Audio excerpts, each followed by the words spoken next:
अखण्डमण्डलाकारं व्याप्तं येन चराचरं तत्पदं दर्शितं येन तस्मै श्रीगुरवे नमः।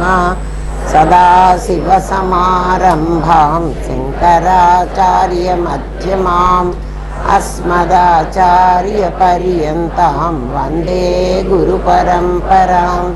गुरुब्रह्मा गुरुर्विष्णु गुरुदेवो महेश्वरः गुरुसाक्षात् परब्रह्मा तस्मै श्रीगुरवे नमः।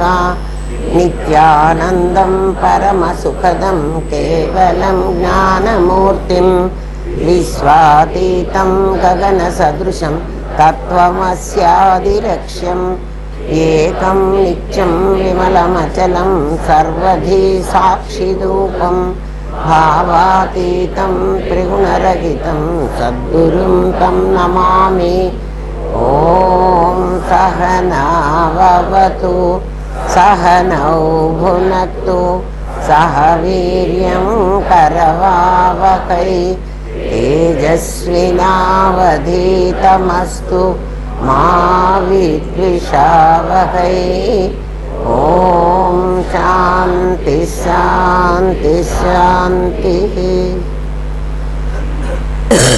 గురుదేవ మనం ఈశ్వరుడు ఆత్మ ఒకటేనా అని అడిగాడు వాడు ప్రశ్న. ఈశ్వరుడు ఆత్మ ఒకటి కావడానికి వీల్లేదు ఎప్పుడూ కూడా. జీవేశ్వరులు ఇద్దరూ ఒకటి. కిందసారి కూడా చెప్పుకున్నాం మనం, జీవుడు ఈశ్వరుడు ఒకటి అవుతారు కదా. అయితే వాళ్ళల్లో ఈశ్వరుడు అనేవాడు ఎప్పుడూ పరమాత్మ కావడానికి వీల్లేదు. ఈశ్వరుడికి మనం అన్ని శక్తులు ఇస్తున్నాం కానీ వాడు పరమాత్మ కావడానికి వీల్లేదు. మరి ఎవడు పరమాత్మ అవ్వచ్చు అంటే జీవుడు పరమాత్మ అవ్వచ్చు. ఇద్దరు వ్యక్తులు ఉన్నారు, ఒకడు జీవుడు ఒకడు ఈశ్వరుడు. ఈ జీవుడు అనేవాడు జీవో బ్రహ్మైవ, ఈ జీవుడు అనేవాడు వేరే లేడురా, వీడు బ్రహ్మమే అంటున్నారు. మరి వీడు ఈశ్వరుడురా, వీడికి బ్రహ్మమయ్యే అర్హత లేదు, వీడికి మాత్రం ఉంది. ఎందుకంటే వీడు సత్తుతో తయారవుతాడు, వీడు చిత్తుతో తయారవుతాడు. మీకు ఇప్పుడు వీళ్ళిద్దరి సంగతి మీకు నేను చూపిస్తా, బ్రహ్మం ఎవడో కూడా చూపెడతా, అప్పుడు మీకే తెలుస్తుంది. ఏమ్మా, బ్రహ్మం ఎవరో తెలియాలంటే మీకు వీడిని చూపించాలి కదా. కొంచెం కానివ్వండి, పాఠం కొంచెం జరిగితే మీకు చూపెడతా. ఒక గాజు ఇవ్వండి. మనం ఇంతకు ముందు ఏం చెప్పుకున్నామంటే సత్తు చిత్తు శక్తి అనేవి మూడు ఉన్నాయి. ఈ మూడు శాశ్వతమైనవి. ఈ మూడు ఎప్పుడు కూడా పోవడానికి వీల్లేదు కదా. సత్తు చిత్తు శక్తి. శక్తి ఎక్కడుంటుంది అంటే ఆ చిత్తులో లోపల ఉంటుంది, అది మీకు కనపడదు.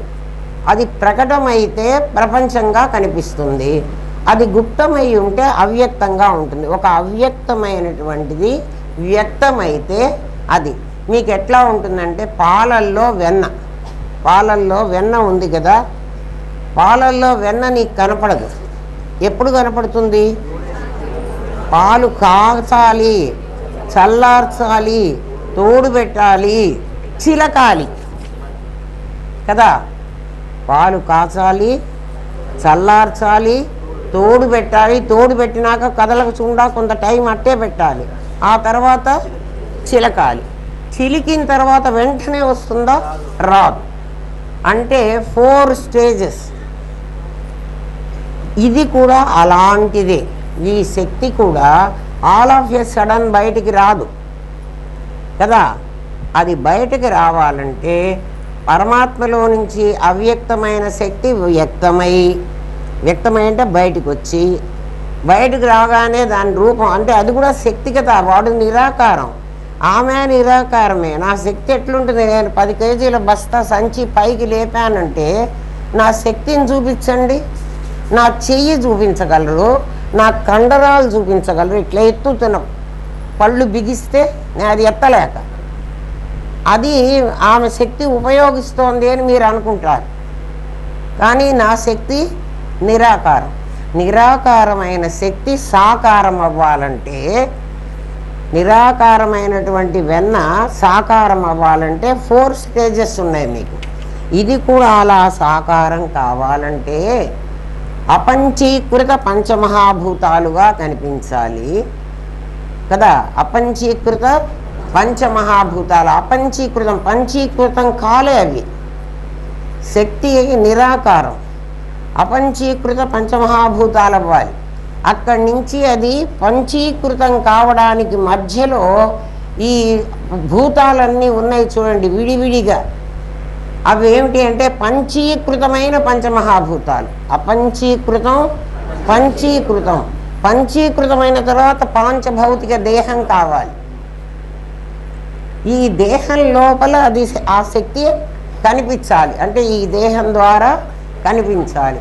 దాన్ని మీరు ఎట్లా అర్థం చేసుకోవచ్చు అంటే, కరెంటు నిరాకారం, కరెంటు నిరాకారం. ఆ కరెంటు తయారైన చోటు నుంచి ట్రాన్స్ఫార్మర్ లేకుండా డైరెక్ట్గా మన ఇంట్లోకి వచ్చిందంటే మన ఇంట్లో మన వస్తువులన్నీ పేలిపోతాయి. అంటే మన వస్తువులన్నీ పేలిపోకుండా ఉండాలంటే దాన్ని కంట్రోల్ చేయాలి. అపంచీకృతమైన దాన్ని పంచీకృతం చెయ్యాలి. అందులో డైల్యూట్ చేస్తున్నాం కదా, అంతే కదా.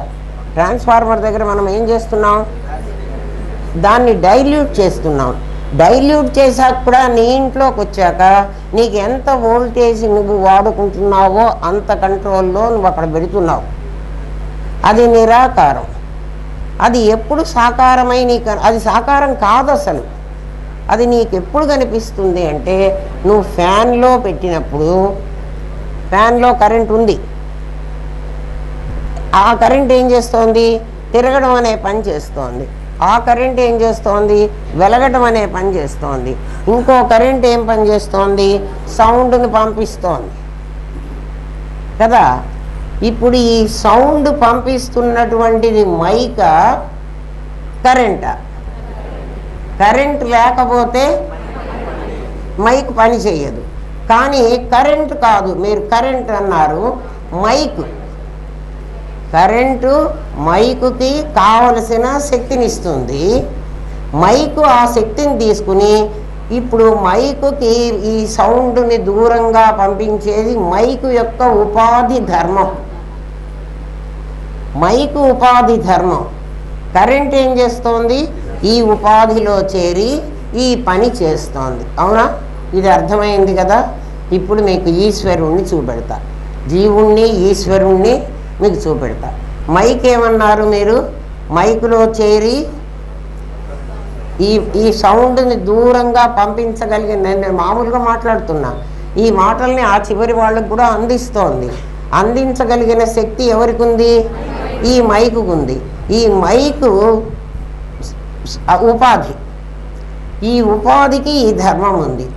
ఈ ఏ ఉపాధిలో అయితే ఇది కరెంటు చేరుతున్నదో ఆ ఉపాధి పనులు చేయిస్తుంది. అప్పుడు ఆ పనులు చేసేటువంటిది ఉపాధి కానీ కరెంటు కాదు. మరి కరెంట్ ఏం చేస్తోంది, శక్తి ఇస్తుంది.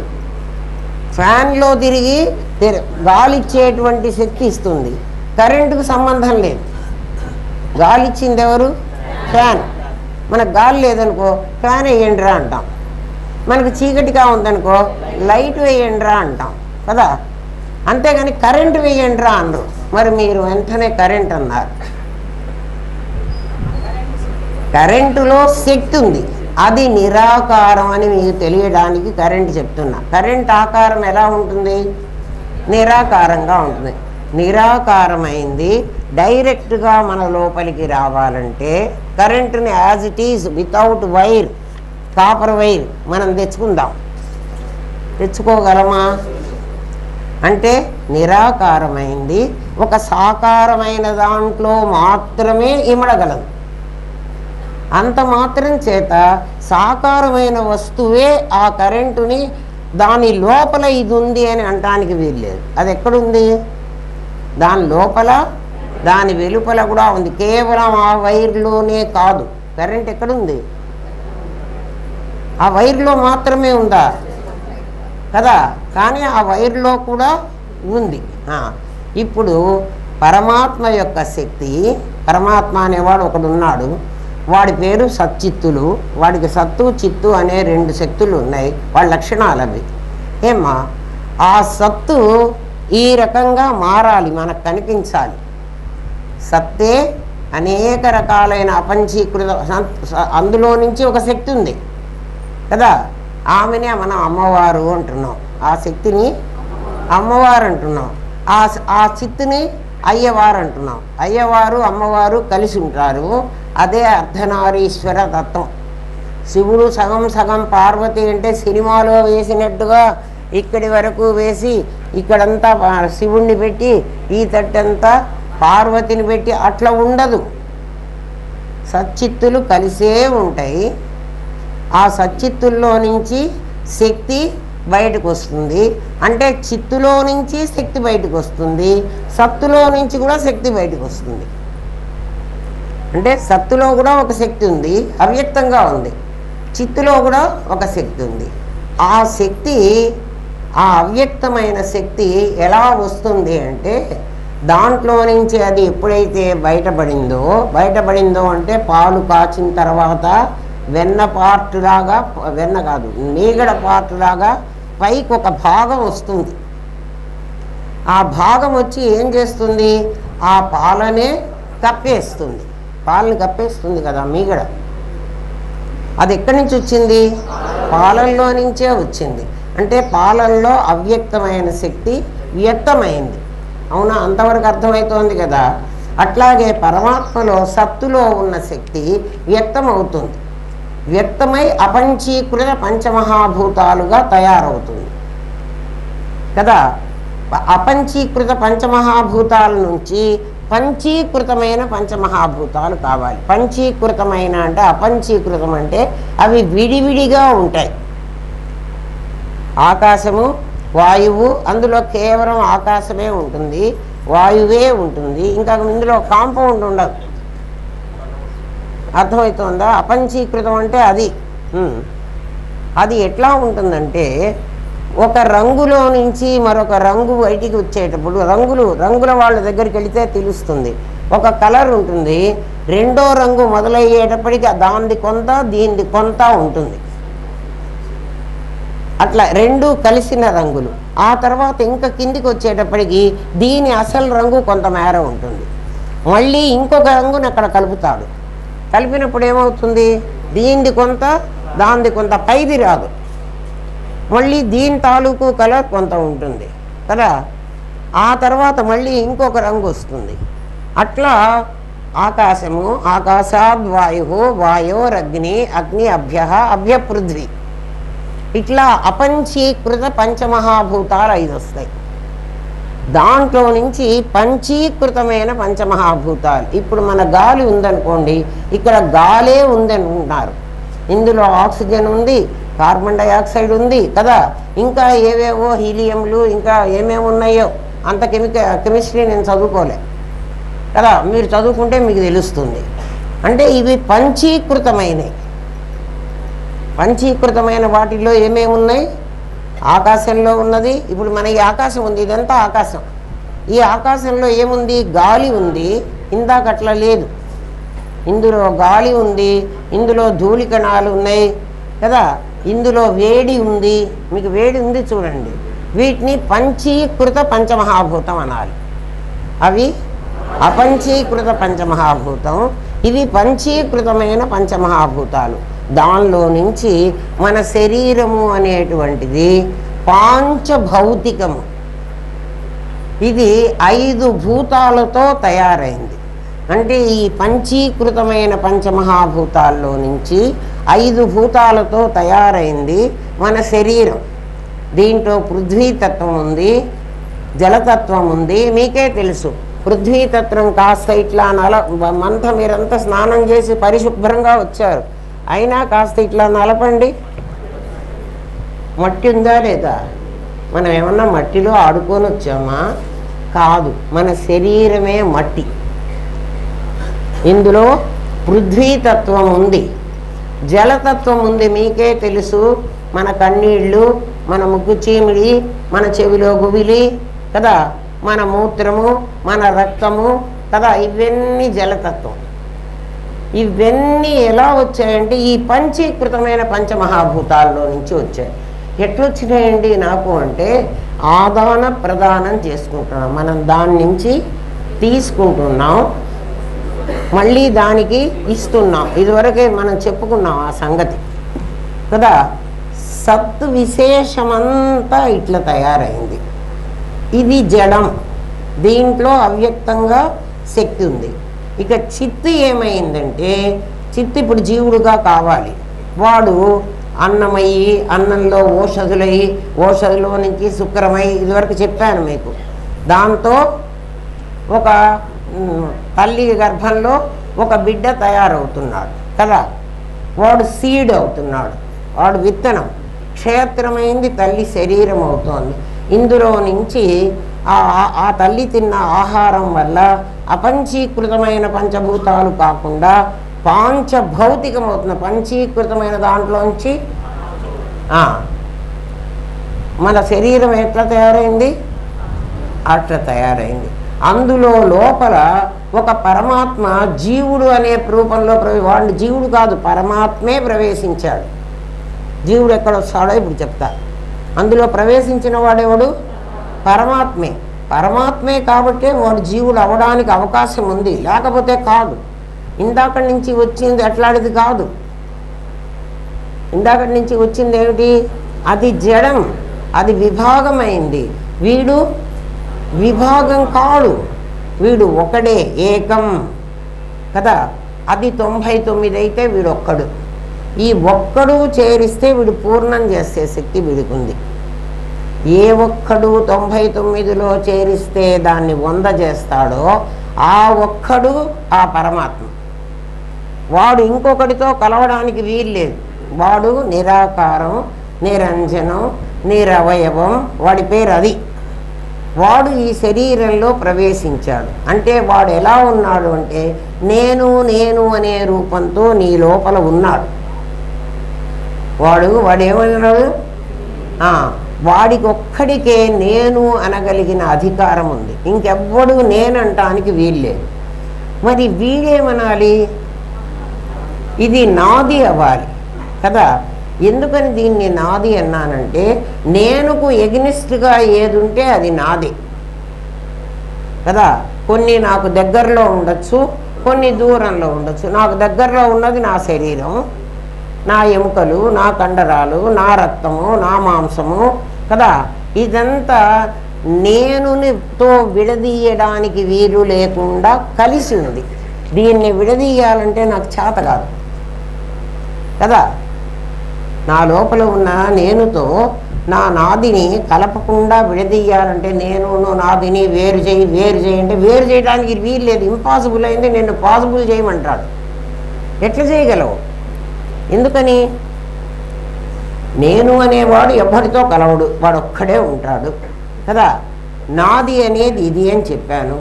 ఈ నాదిలో ఒక నేను వచ్చి చేరాడు అని చెప్పాను. నాదిలో ఎందుకు చేరాడు అంటే ఉపాధిలో చేరకుండా వాడు విడిగా ఉండడానికి వీల్లేదు.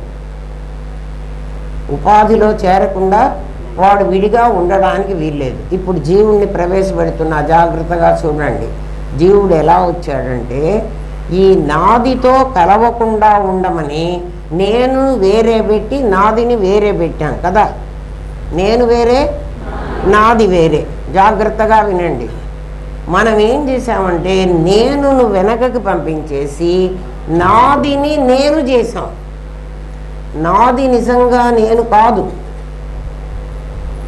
నాదిని నేను ఎట్లా చేశామండి అంటే నేనే అంటున్నా ఇది నా కన్ను, ఇది నా చెయ్యి, ఇది నా నోరు అంటున్నానా, ఇది నా శరీరం అని నేను అంటున్నా.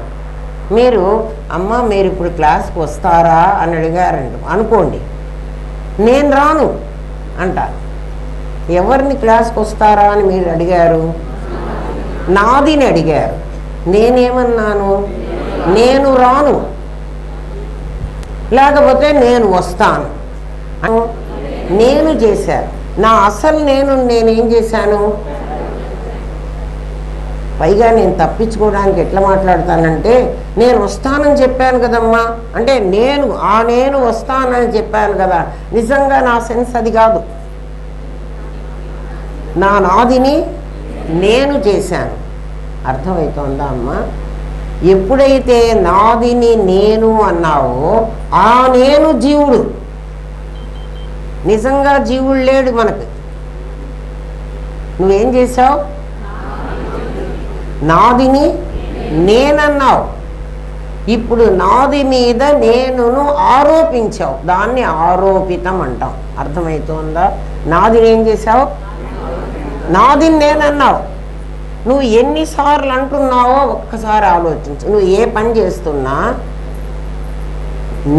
అసలైన నేను గురించి మాట్లాడుతున్నావా, నాదిని నేను చేసి మాట్లాడుతున్నావా? ఆలోచించు. ఏమ్మా, మనం ప్రతిసారి ఏం చేస్తాం? నాదిని నేను చేస్తున్నాం. నాదిని నేను చేస్తే ఇదిగో ఇది నాది. శక్తి మామూలుగా దీంట్లో ఉంది, లేకపోతే వీలు కాదు. ఇది శక్తి. ఈ శక్తి నేను శక్తి. కానీ ఈ నాది ఏంటోంది? ఈ నాది ఆ శక్తి నేను వెనక్కి పంపించేసి ఇదే కదులుతోంది కదా, ఆ శక్తితోనే కదులుతోంది. దీన్ని నేను అంటోంది. ఇది నేను కావడానికి అసలు ఎటువంటి పరిస్థితిలో వీల్లేదు. దీని మీద నేనును ఆరోపించింది. దాన్ని ఆరోపిత సత్యం అనాలి. ఆరోపితం, యథార్థం కాదు. యథార్థమైన నేను ఎక్కడున్నాను? లోపల ఉన్నాను.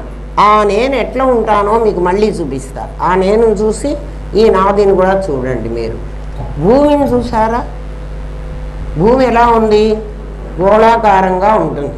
ఒక గుండు భూమి. మా వాడు గుండు తెచ్చాడు.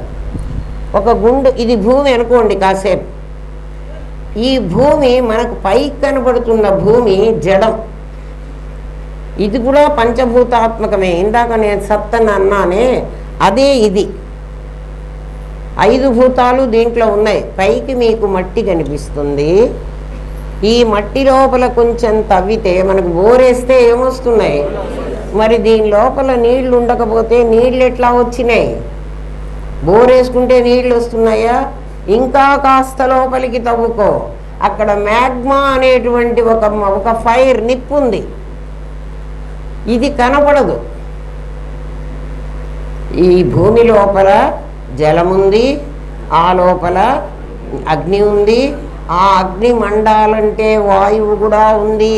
మనకి తెలియదు. భూమి లోపల ఏం వాయువులు ఉన్నాయో మనకి తెలియదు.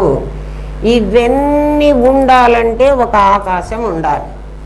ఒక చోటు లేకపోతే ఆ చోటును ఏమంటున్నాము? ఈ భూమికి ఇంత డయామీటర్ ఉంది, లేకపోతే ఇంత రేడియస్ ఉంది, ఏదో చెప్తున్నావు కదా. నేనైతే కొలవలేదు, నాకు తెలియదు. ఇదంతా ఊహా చిత్రమే. మనం భూమిని ఎట్లా చూసానరా? చూడలేదు కదా. భూమి గుండ్రగా ఉంది అని మాత్రమే తెలుసు. ఈ గుండ్రగా ఉన్నది, దీన్ని ఎవ్వడు తాళ్ళు కానీ వైర్లు కానీ ఏం కట్టలే. ఏమన్నా కట్టారా దీనికి? మహానా ఏం కట్టలే. ఇది ఎక్కడుంది అంటే విశ్వాంతరాళంలో ఉంది. విశ్వాంతరాళం అంటే ఈ మొత్తం ఈ ఆకాశంలో, ఈ భూమి, ఇప్పుడు మన భూమి ఉందే, ఈ భూమికి ఈ ఆకాశానికి మధ్య ఉంది. కింద భూమి ఉంది, పైన ఆకాశం ఉందని మనం అనుకుంటున్నాం. కాదు. మనం ఇక్కడ భూమికి ఈ ఆకాశం చూస్తుంటే, ఇదిగో మనం ఇక్కడ ఉన్నాంరా, ఈ ఆకాశం చూస్తున్నాం. మరి ఇక్కడున్నవాడు కూడా ఇక్కడ ఆకాశం చూడాలి కదా, అవునా కదా? ఇక్కడున్నవాడికి కూడా ఈ ఆకాశం ఉండాలి కదా, ఇక్కడున్నవాడికి కూడా ఇక్కడ ఆకాశం ఉండాలి కదా. ఇప్పుడు ఈ భూమి ఆకాశంలో ఉంది అనాలి కానీ, ఈ భూమి ఎక్కడుంది? ఆకాశంలో ఉంది. అవునా? అందరూ ఒప్పుకుంటారు కదా. ఏంట్రా ఒప్పుకోవా? ఒప్పుకోవాలి. వాడు ఏంట్రా ఎట్లా ఉంటుంది అని చూస్తుంటే నేను అందుకని చెప్తున్నా. ఈ ఆకాశంలో సైంటిస్టులు చెప్తున్నారు ఈ మాట. భూమి తన చుట్టూ తాను తిరుగుతోంది ఇట్లా. దాని చుట్టూ అది తిరుగుతోంది. దాని చుట్టూ అది తిరగడానికి ఒక రోజు టైం పడుతుంది, 24 hours పడుతుంది అని చెప్తున్నారు సైంటిస్టులు. అది అలా తిరుగుతూ తిరుగుతూ ఈ మధ్యలో ఎక్కడో సూర్యుడు ఉన్నట్ట వీడిని ఇట్లా చుట్టి వస్తుందిట. అట్లా చుట్టి రావడానికి 1 సంవత్సర కాలం పడుతుంది కదా. ఈ భూమి ఏం చేస్తోంది? తన చుట్టూ తాను తిరుగుతోంది. సూర్యుడి చుట్టూ కూడా తిరుగుతోంది. ఇది తిరగాలంటే ఇది జడం కదా, భూమి జడం. దీనికి చేతనం ఎక్కడి నుంచి వచ్చింది? నువ్వు ఆలోచించావా ఎప్పుడైనా? అంటే దీని లోపల ఒక చేతనమైన శక్తి ఉంది. ఆ శక్తి పేరు భూదేవి. ఆ శక్తి పేరు భూదేవి. భూదేవి ఏమిటి? అమ్మవారు కదా. ఇది భూమి, అది భూదేవి. అట్లా గ్రహాలన్నీ కూడా ఆ లోపల అది లేకపోతే ఇది తిరగలేదు. ఇంత బరువు గల భూమి చూడండి తిరుగుతోందా? ఇది కాక ఇంకా చాలా గ్రహాలు ఉన్నాయిట. ఆ గ్రహాలన్నీ కూడా అట్లాగే తిరుగుతూ ఉంటాయి. ఎవరి చుట్టూ? సూర్యుడి చుట్టూ. అది సూర్యుడు అనే ఈ సోలార్ సిస్టమ్. ఈ సిస్టమ్ అంతా ఎక్కడుందంటే ఆకాశంలో ఉంది.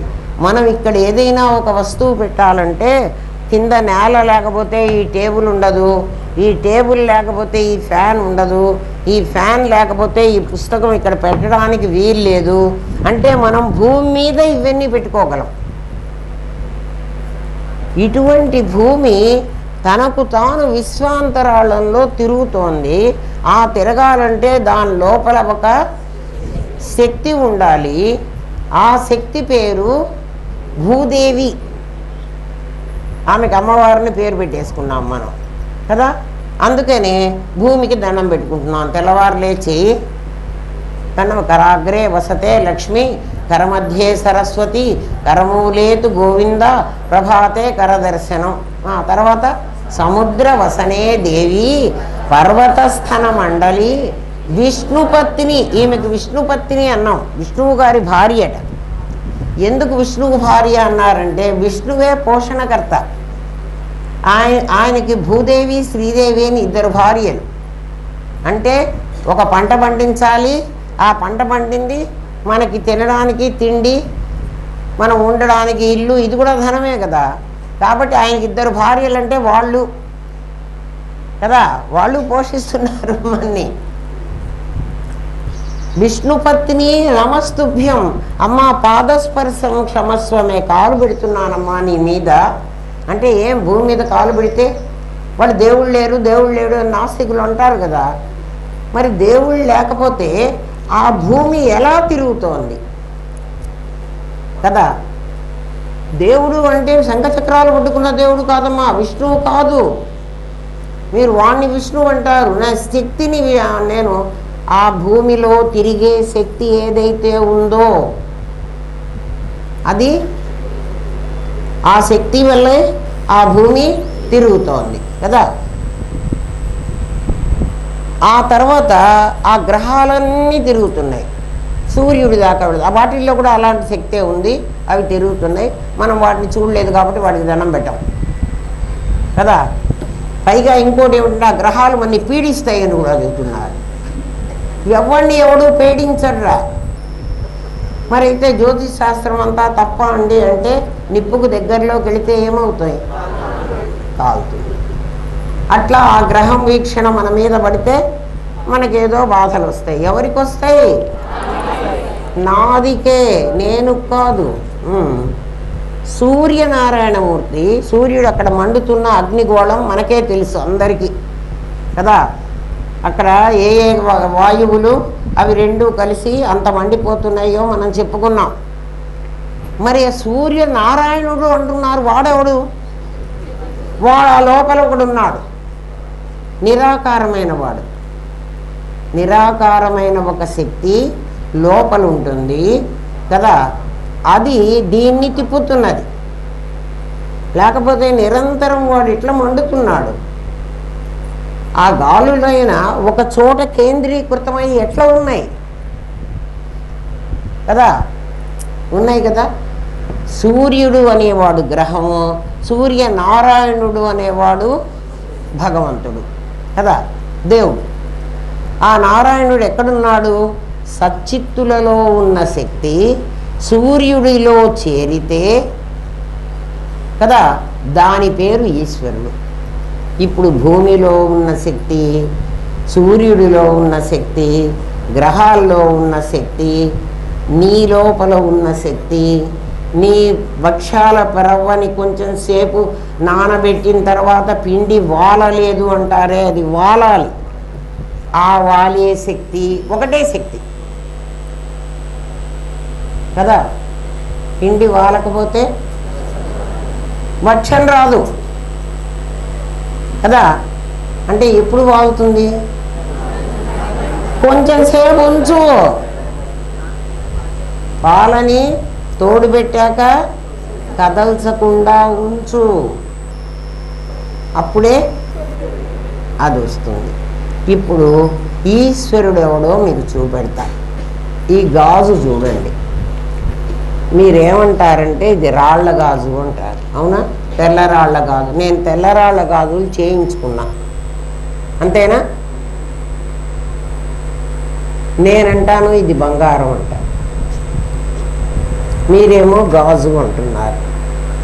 మీ దృష్టిలో ఇది గాజు. ఈ గాజు తయారవ్వాలంటే నా బంగారం లేకపోతే కాదు. నా బంగారం ఈశ్వరుడు, మీ గాజు జీవుడు. ఎందుకని? ఈ ఈశ్వరుడి మీద, బంగారం ఈశ్వరుడు, మీ గాజు అంటే ఏమిటి? ఆ ఆకారానికి వేసిన రూపం పైకి కనపడుతుంది. దీనికి రాళ్ళు చెక్కాం, అచ్చగా గాజు కాకుండా దీనికి రాళ్ళు కూడా, ఇదిగో నాకు కూడా రాళ్ళు చెక్కారు. కళ్ళు, ముక్కు, నోరు అంటే నా మీద చెక్కిన రాళ్ళు ఇవన్నీ. మరి నా బంగారం ఏది? ఇది బంగారం. ఏదైతే ఇప్పుడు దీన్ని ఏమంటున్నాం? ఇప్పుడు గాజు అనేటువంటి పేరుని దీని మీద నేను ఆరోపించాను. దేని మీద ఆరోపించాను? బంగారం మీద ఆరోపించాను. అర్థమవుతోందా అమ్మా? బంగారం మీద ఆరోపించా. ఈ బంగారం ఎక్కడి నుంచి వచ్చింది? ఇది పృథ్వీ, అంటే ఇది ఒక భూతం. ఈ భూతంలో ఇది పాంచీకృతమైన భూతం కాదు, పాంచభౌతికమైన భూతం. ఈ భూతంలో కరగబెట్టారు, నిప్పంటిచ్చారు, నీళ్ళల్లో ఆరబెట్టారు, గాల్లో దాన్ని నీళ్ళల్లో తడిపారు, గాల్లో ఆరబెట్టారు కదా. మూసలో పోస్తారు కదా, మూసలోంచి కరిగిన దాన్ని ఒక పెంకులో పోస్తారు. పోసిన తర్వాతే వాడు దీన్ని, అది ఇచ్ఛాశక్తి, జ్ఞానశక్తి, క్రియాశక్తి చేసే పని కదా. కంసల వాడి మనస్సులో ఏమైంది? గాజు తయారు చేయాలని ఉంది. వాడి మనస్సులో ఉంది గాజు రూపం. నేను వాడికి చెప్పొచ్చా నాకు తెల్లరాళ్లతో గాజులు చేసి ఇయ్యమని? వాడు ఎర్రరాళ్లతో గాజులు చేస్తే నేను తీసుకోను. నేను ఎప్పుడైతే చెప్పానో, నేను ఎట్లా చెప్పాను? శబ్దంతో చెప్పాను. ఎవరికి? కంసలి వాడికి కదా. నేను శబ్దంతో చెప్పిన దాన్ని నా మనస్సులో నేను ఏది చెయ్యాలి అని అనుకుంటున్నానో వాడి మనస్సులోకి అది ట్రాన్స్మిట్ చేశాను. నేను చెయ్యకపోతే వాడు తలకాయ తిప్పడు. అవునమ్మా మీరు చెయ్యమన్నదే నేను చేస్తా అనకపోతే వాడికి నేను బంగారం ఇచ్చి రాను. మీరేం చెప్పారో నాకు అర్థం కాలేదు అని ఒకవేళ అన్నాడు అనుకో, నేను ఇయ్యను వాడికి. అంటే బాగా ఆలోచించండి, నేను ఎందుకు ఈ మాట చెప్తున్నాను. నేను నా మనస్సులో ఒక సంకల్పం చేసుకున్నా. ఏమిటి అంటే నేను తెల్లరాళ్ల గాజులు చేయించుకోవాలి, ఆ గాజులు ఎలా ఉండాలి అని నేను డిజైన్ చేశాను. అవునా? నేను వాడికి చెప్పా. నేను ఏది మనస్సులో అనుకున్నానో సరిగ్గా వాడి మనస్సుకు నేను అదే చేర్చానా? వాడు సరేనన్నాడా? అంటే ఇప్పుడు వాడి మనస్సులో ఒక బింబం తయారైంది. నా మనస్సులో ఒక బింబం తయారైంది కదా, నేను తయారు చేసుకున్నా. నేను తయారు చేసుకుందే వాడికి చెప్పే. ఇప్పుడు నాది బింబం అయితే వాడిది ప్రతిబింబం అయింది. అవునా? నా మనసులో ఉన్నది బింబం, వాడి మనసులోది ప్రతిబింబం. ఇప్పుడు వాడు ఏం చేస్తాడంటే బంగారం తీసుకుంటాడు. బంగారం ఎందుకు తీసుకోవాలంటే ఈశ్వరుడు లేకుండా జీవుడు తయారవడానికి వీల్లేదు. ఈశ్వరుణ్ణి ఎక్కడి నుంచి తీసుకోవాలి? ఈ ప్రపంచంలో నుంచే తీసుకోవాలి. అందుకనే ఈశ్వరుడు భ్రమ కావడానికి వీల్లేదు. ఈ ప్రపంచంలో నుంచే తీసుకోవాలి. ఎవరిని? ఈశ్వరుణ్ణి. అమ్మ అర్థమవుతోంది కదా. ఈ ప్రపంచంలోంచి ఏమిటంటే బంగారం తీసుకున్నాడు. దీని పేరు ఉపాదానం. నేను తయారు చేసే కంసలివాడు నిమిత్తం. కంసలివాడు దీంట్లో దూరకూడదు. మరి ఎవరు దూరాలి దీంట్లో అంటే ఆ కంసలివాడి స్కిల్ఫుల్ నేచర్. నన్ను గాజు చేయమన్నారు అనుకోండి, బంగారం ఇచ్చి, నేను చేయలేను. కంసలివాడిలో ఒక శక్తి ఉంది. ఆ శక్తి ఎలాంటిది? ఈ గాజు తయారు చేయగలిగిన శక్తి. అది ఎక్కడుంది? వాడి లోపల ఉంది, అవ్యక్తంగా ఉంది. కంసలివాడు మనలాగే ఉన్నాడు. ఏమ్మా? వాడి లోపల శక్తి అవ్యక్తంగా ఉంది కదా. ఆ అవ్యక్తంగా ఉన్న శక్తి దీంట్లో వాడు చేసేటువంటి ఈ నేర్పరితనం మీద ఆధారపడింది కదా. చేతగాని వాడైతే సరిగ్గా చెయ్యడు, వాడు బాగా చేయలేదు. ఎందుకు చేయలే? వాడు కూడా కంసలే కదా, వాడు కూడా ప్రొఫెషనల్లే కదా.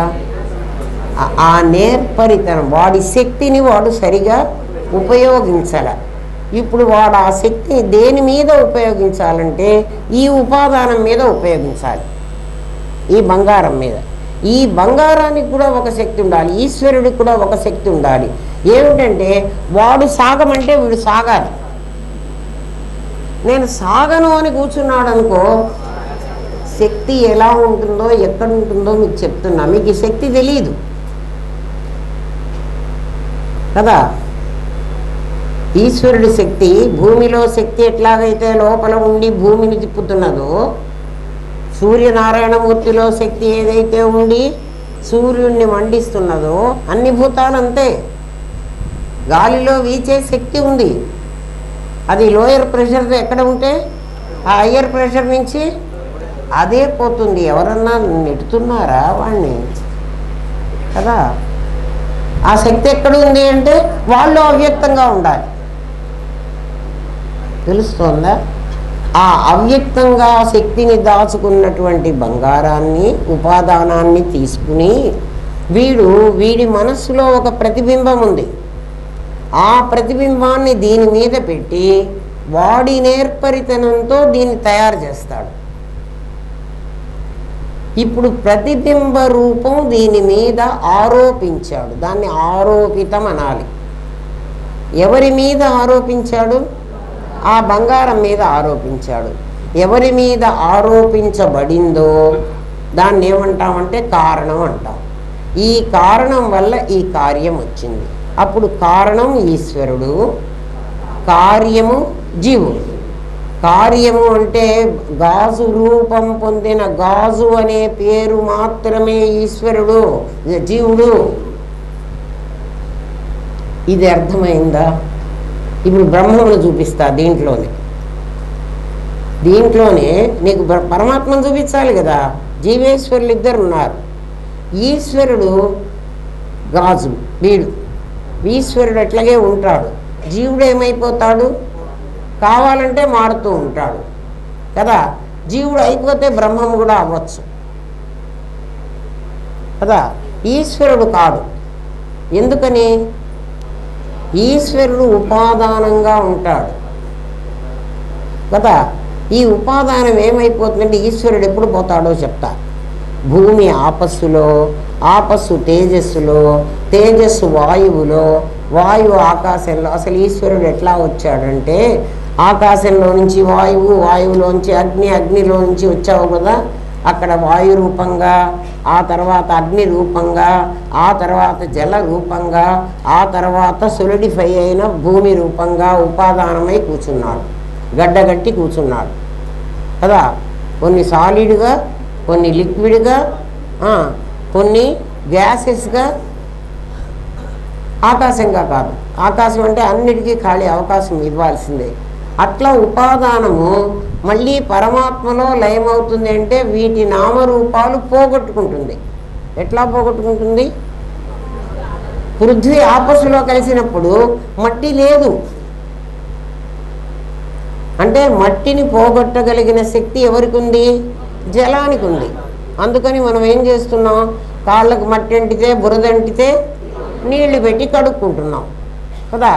ఆ నీళ్లలో మాలిన్యం ఉంటే నిప్పు పెట్టి కాచుకుంటున్నాం. కాచుకున్నప్పుడు మాలిన్యాలు పోతున్నాయి కదా. నీళ్లలో ఉన్న మాలిన్యం నిప్పు లాగేసుకుంటుంది.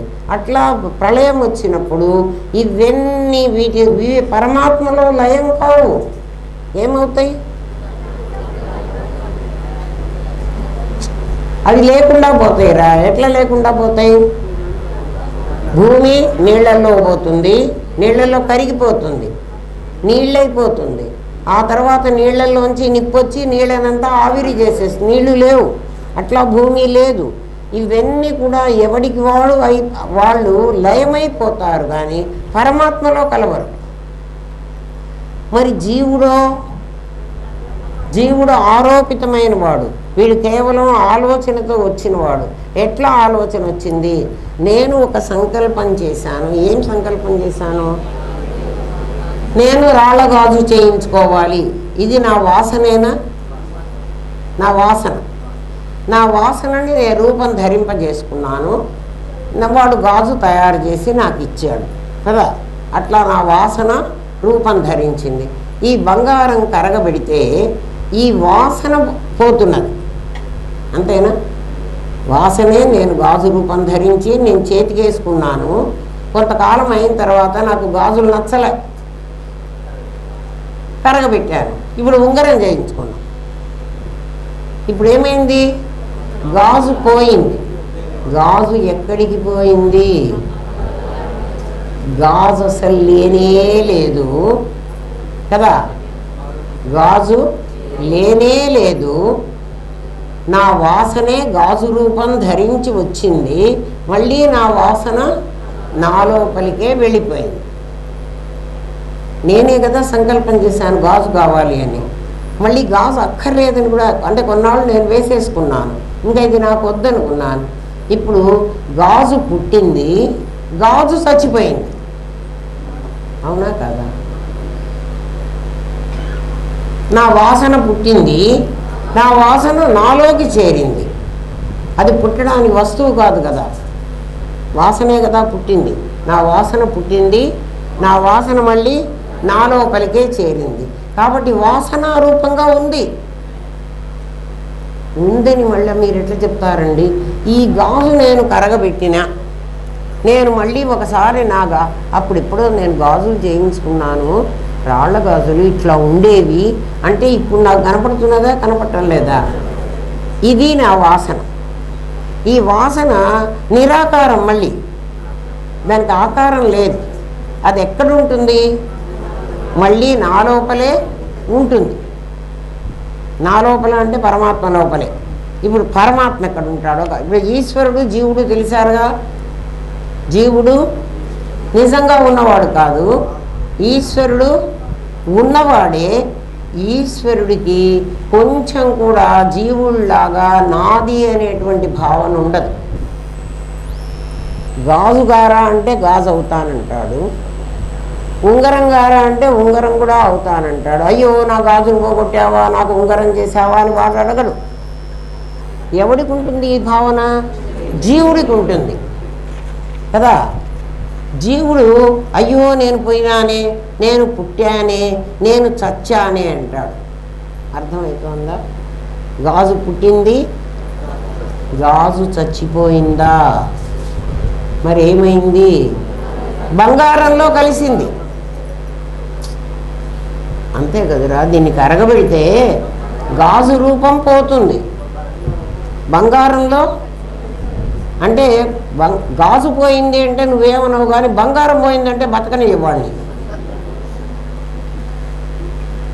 కరగబెట్టి బంగారం పోయిందంటే ఊరుకుంటానా?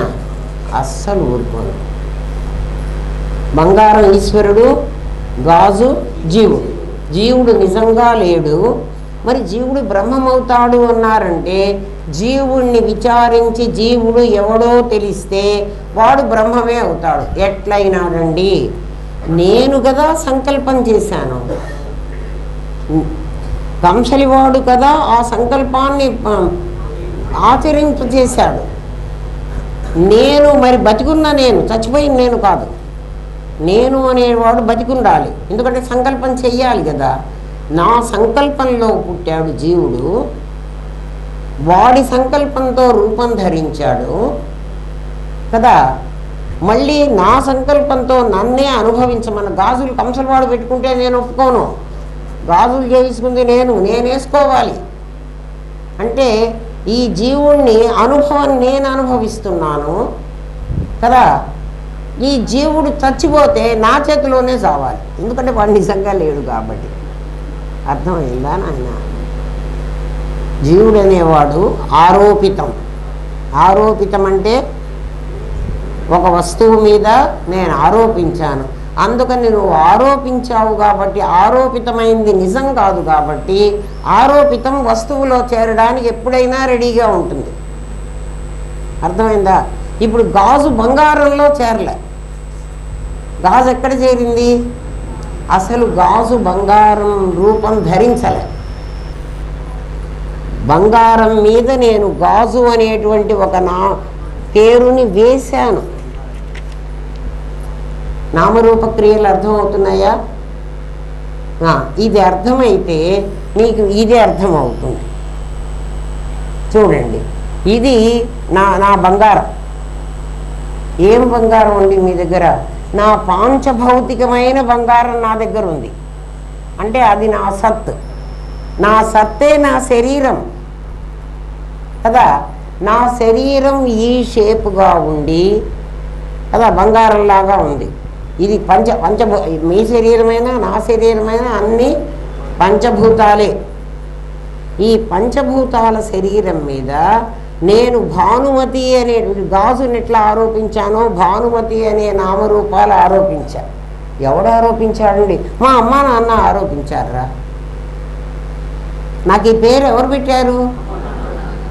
ఈ శరీరానికి ఈ పేరుని, ఈ బంగారానికి గాజు అనేటువంటి పేరుని కదా ఎవడు పెట్టాడు అంటే దీన్ని తయారు చేసుకున్న, అదే నేను గాజులు చేయించుకోవాలనుకున్న వాడు పెట్టాడు. దీనికి ఎవడు పెట్టారా? మా అమ్మ నాన్న పెట్టారు. మీకు అర్థమవుతుందా? ఇప్పుడు భానుమతి అనేది నా దీని మీద ఆరోపించబడింది. అవునా? అర్థమవుతోందా?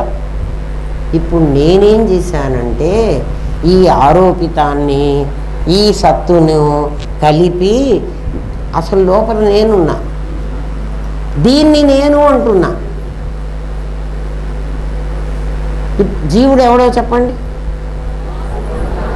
ఎవరిని ఆరోపిస్తే ఆ ఆరోపితమైన వాడు నిజమనుకుని గాజునెట్లా నిజమనుకున్నామో భానుమతి నిజం. మీరు అందరూ అంటున్నారు ఈ రూపం చూడగానే ఓ భానుమతి గారు వచ్చేసారు అని అంటున్నారు. అన్నారా? అంటలేదా? అంటే ఎవరికి పెట్టారు మీరు ఈ పేరు? అంటే ఈ పేరు గలవాడు ఒకప్పుడు పుట్టాడు, వీడు ఏమైపోతాడు? ఒకరోజు చచ్చిపోతాడు. గాజు పోయినట్టే వీడు కూడా పోతాడు. ఏం మిగులుతుంది? గాజు ఎవరిలోకి వెళ్ళిపోయింది? ముందు బంగారంలోకి వెళ్ళిపోయింది. మరి ఎవరిలోకి వెళ్ళిపోతుంది ఆ భానుమతి అనేది? పంచభూతాల్లోకి వెళ్ళిపోతుంది. పంచభూతాలతో కదా పుట్టింది, పంచభూతాల్లోకి వెళ్ళిపోతుంది. మరి ఇందులో పంచభూతాలు కాకుండా ఒక నేను కూడా ఉన్నా కదా లోపల. ఆ నేను ఎట్లా ఉంటుంది? ఆ నేను పరమాత్మ. ఇప్పుడు దీంట్లో మీకు పరమాత్మను చూపిస్తా, మీరు చూడండి. ఈ గాజు ఉంది కదా, ఇది ఉంది. మీరేమంటున్నారు దీన్ని? బంగారం ఉంది, గాజు ఉంది, రాళ్ళు ఉన్నాయి అన్నిట్లో కామన్గా ఉన్నది ఏమిటి? ఉంది. బంగారం ఉన్నది, గాజు ఉన్నది, రాళ్ళ గాజు ఉన్నది కదా, దానికి ఒక షేప్ ఉన్నది. ఇవన్నీ ఉన్నది ఉన్నది ఉన్నది అంటున్నాం. ఉన్నది అంటే అస్థి, ఉన్నది అంటే అస్థి, అంటే అస్థి సత్ అనేటువంటిది అస్థి అనేటువంటి పేరుతో విశేషంగా ఉన్నది. అర్థమవుతుంది? ఇది పెద్ద మాట. పరమాత్మ నిరాకారం కదురా, వాడు కనిపించాడు, కనిపించకూడదు. ఎందుకంటే వాడు కనిపించాడంటే వాడు దృశ్యమై వస్తాడు. దృశ్యమైతే ఉండడానికి వీల్లేదు, అది పోవాలి. అందుకని ఈ గాజు ఉన్నది ఉన్నది అని మీరు అంటున్నారే, ఇది ఉన్నది, ఇది కనిపించింది కదా. బంగారం ఉన్నది, గాజు ఉన్నది, రాళ్ళు కూడా ఉన్నాయి, అన్నీ ఉన్నాయి. ఈ ఉన్నది అన్నది ఏదైతే ఉందో అది పరమాత్మ యొక్క రూపం. ఆ పరమాత్మ ఉన్నది అన్నిట్లో ఉండాలి. ఈ గాజులోనే కాదు, ఈ గాజులో అయితే బంగారం ఉన్నది అనాలి కదా, దీంట్లో కూడా ఉన్నది అనాలి, దీంట్లో కూడా మీరు ఉన్నది అనాలి, దీంట్లో కూడా ఉన్నది అనాలి. ఆ ఉన్నది అన్నది ఏదైతే ఉందో అది కామన్ ఏ వస్తువులో అయినా. దాని పేరు మేము అస్థి అని పెట్టుకున్నాం. ఉన్నది అని పెట్టి, గోడ ఉన్నది, ఫ్యాన్ ఉన్నది, లైట్ ఉన్నది, కెమెరా ఉన్నది, మైక్ ఉన్నది కదా. మైక్ వేరు, ఉన్నది వేరు కదా. ఇందులో ఈ ఇనపది, ఈ ప్లాస్టిక్, ఈ పార్ట్ అంతా ఈశ్వరుడు. దీని మీద మైక్ అనే పేరును నేను ఆరోపించా, అది జీవుడు. మీకు ఇంతకంటే నేను చెప్పలేనురా మీకు అర్థం కావడానికి కదా. ఆరోపితమైనదే జీవుడు కావాలి. ఇది ఉన్నది అంటున్నానే, ఈ ఉన్నది అన్నది ఈ మైక్ కాదు. ఉన్నది అన్నది దీంట్లో ఉన్నది. ఇదిగో ఇక్కడ టేబుల్ క్లాత్ ఉన్నది, ఈ బొమ్మ ఉన్నది, ఈ పెన్ను ఉన్నది, ఈ గుండు ఉన్నది.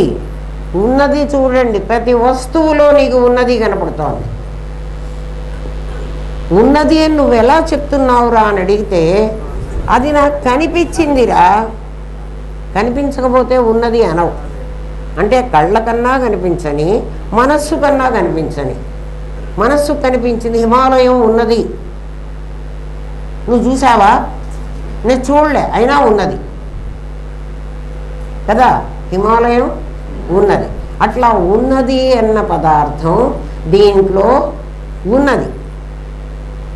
ఇది కాకుండా ఆ ఉన్నది ఉన్నది ఉన్నది. ఇది కాకుండా ఆ ఉన్నది అన్నది ఉన్నదిట. ఎక్కడుందండి ఆ ఉన్నది అన్నది? జాగ్రత్తగా చూడండి.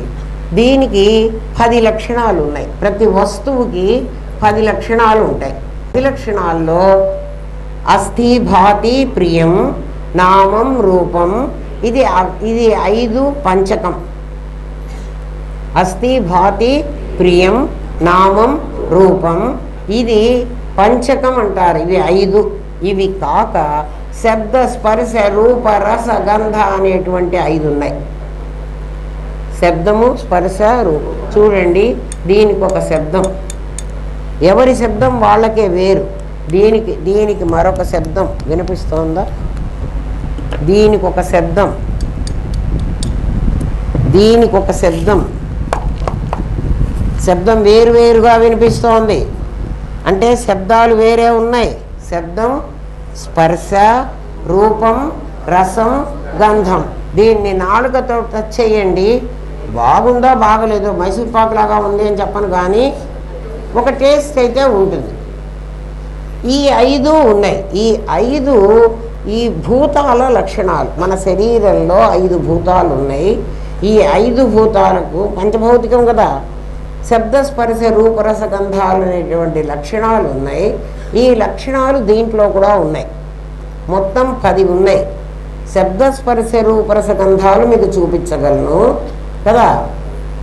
దీనికి గుండులాగా ఉంది, దీనికి నామరూపాలు. ఇది గుండు అనేటువంటి పేరు గుండైన ఒక రూపం ఉన్నాయా? ఇందులో ఈ 7 తీసేసుకోండి. 7 అంటే ఏమేడు? శబ్దస్పర్శ రూపరసగంధాలు, నామరూపాలు. గుండు రూపం తీసేయండి. అస్థి ఉన్నది అంటున్నావు, ఉన్నది నీకు కనిపించింది అంటున్నావు కదా. ఉన్నది కనిపించింది, కనిపించిన తర్వాత ఇది వేసి ఇసిరి కొట్టడానికి పనికొస్తుంది. ఎవరినన్నా కొడదాం, ప్రియం కదా.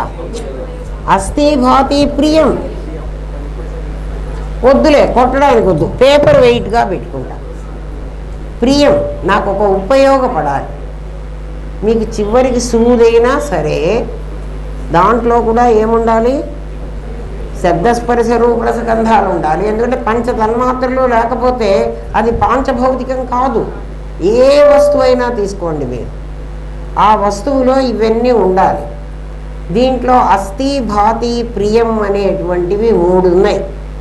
ఆ ప్రియం అనేది శక్తి, అస్థి అనేది సత్తు, భాతి అనేది చిత్తు. అయితే సచ్చిత్తులు అనకూడదు దీన్ని. ఏమ్మా ఎందుకు అనకూడదో ఇప్పుడు మళ్ళీ చెబుతాను మీకు. ఇప్పుడు దీంట్లో 10 చూపించాను కదా, 10 ఉన్నాయి కదా. అట్లా ఈ గాజు ఉన్నది అంటారు కదా, ఉన్నది అని ఒప్పుకుంటున్నారు కదా. దీంట్లో కూడా 10 ఉన్నాయి. గాజు ఉన్నది, గాజు కనిపించింది, గాజు నేను వేసుకోవడానికి ఉపయోగపడుతుంది. 3 ఉన్నాయి. అస్థి భాతి ప్రియం అనేటువంటివి ఉన్నాయి. అవి విశేషానికి గుణాలు. అవి విశేషానికి గుణాలు. విశేషమైతేనే నీకు భాతి అవుతుంది, అస్థి అవుతుంది. ఎందుకంటే అస్థి అంటే అది ఉంది అని చెప్పాలి. ఇప్పుడు పరమాత్మను చూపిస్తా మీకు. ఈ గాజుని నేను తీసేసాను కదా, ఇప్పటిదాకా మీకు గాజు ఇక్కడ చూపించా, ఈ గుండు చూపించా, ఈ రెండింటినీ ఇప్పుడు నేను తీసేసా. ఇప్పుడు ఇక్కడ ఏముంది? ఆ గుండేది అని అడుగుతా, మీరేమంటున్నారు? గుండు లేదు అంటున్నారు కదా. గుండు ఉన్నది అని మీరే చెప్పారు, గుండు లేదు అని మీరే చెబుతున్నారు.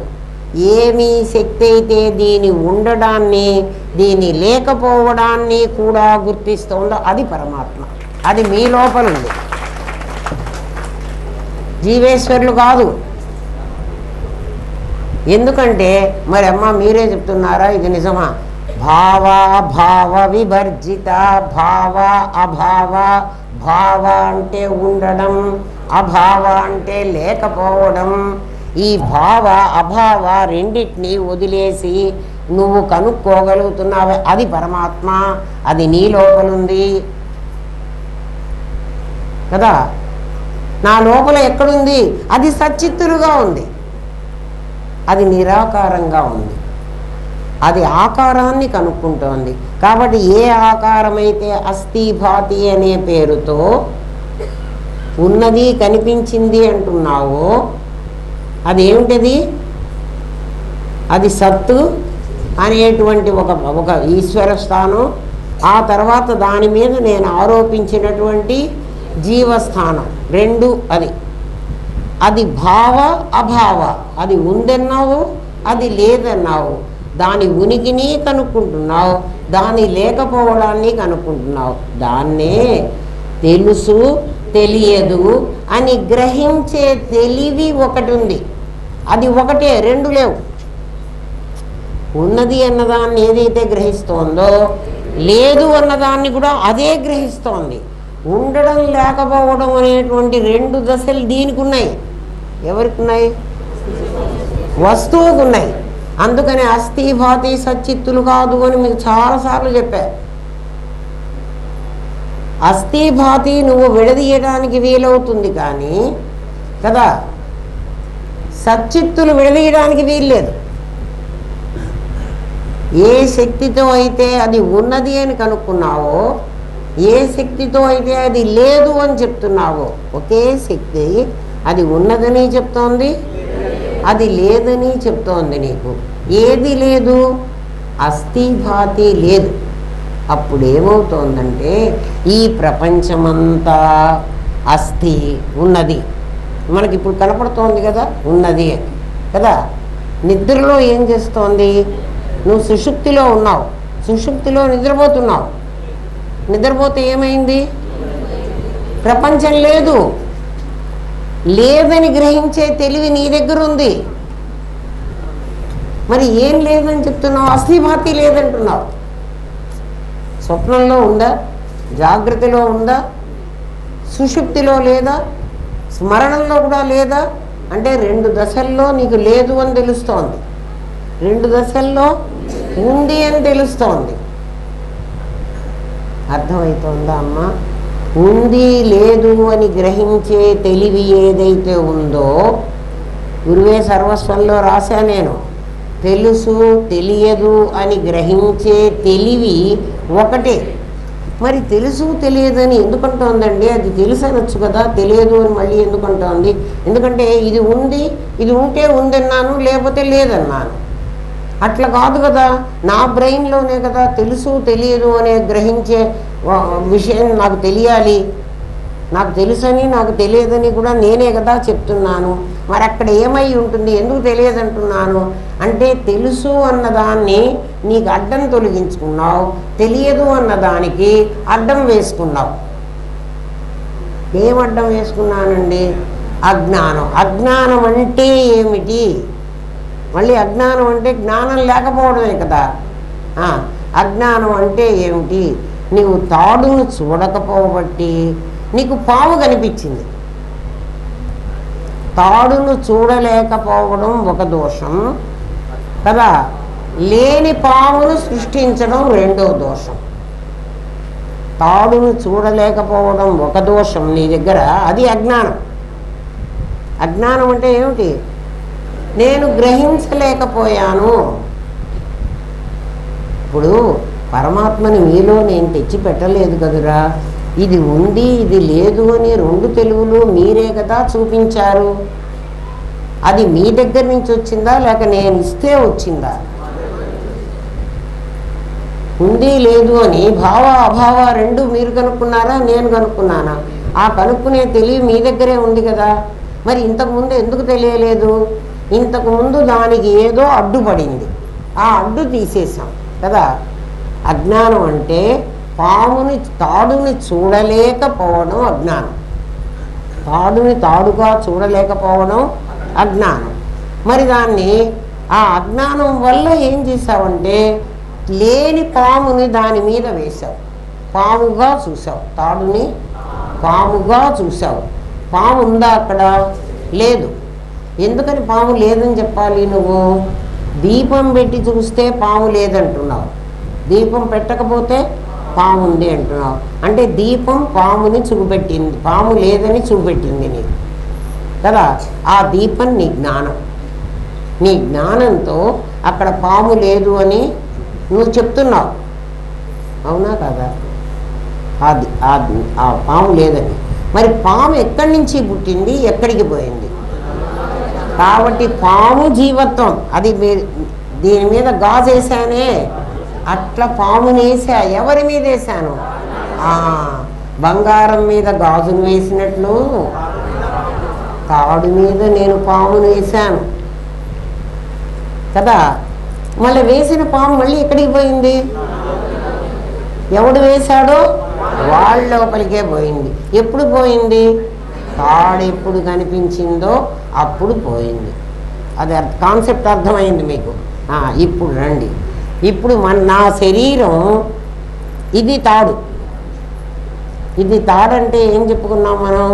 పంచభూతాలతో తయారైన సత్తుతో తయారైనటువంటి ఇది కదా. ఇది తాడు. తాడుని చూడటం మనకు రాలే. తాడుని చూడటం రాక దీని మీద పాముని వేసాం మనం. దీని మీద పాముని వేశాను. పాము ఎవరు? నా నాదిని నేననే ఆ భానుమతి, అది పాము. అది ఎవరు తెచ్చేసారంటే మా అమ్మ నాన్న తెచ్చేసేసారు. ఊరుకుండకుండా వాళ్ళు నన్ను ఈ ప్రపంచంలోకి తెచ్చిన వాళ్ళు వదిలేయచ్చు కదా. వదిలేయలే. మళ్ళీ నా మీద ఒక పాముని పడేశారు కదా. ఆ పడేసిందే ఇప్పటిదాకా నడుస్తున్నది. ఎప్పటిదాకా నడుస్తున్నది కదా.